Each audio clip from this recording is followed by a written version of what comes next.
you're back in the finals after, syempre, nagkaroon ng coaching change, naging consultant ka, you won the championship with Coach George. Ngayon, nakabalik ka as head coach of San Miguel Beer.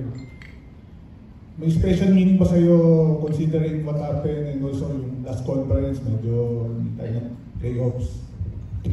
It's nothing special for me, but I'm so happy to be back as a head coach, no?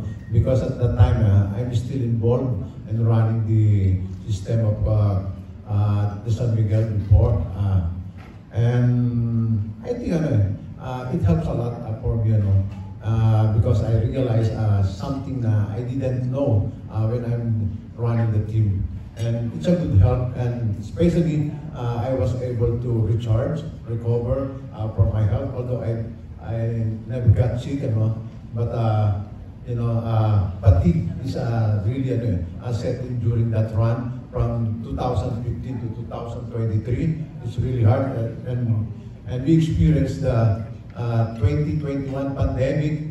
It's really giving us a toll, and I'm so grateful it happens for me, and I'll be back as a head coach, and thanks for the management, especially Coach Al and the boss, RSA, for giving for trusting me.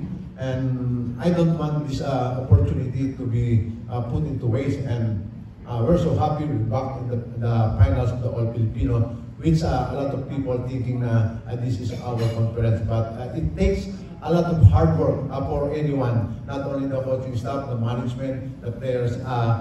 They work really hard in the last 4 months for us to realize we're here to win another championship.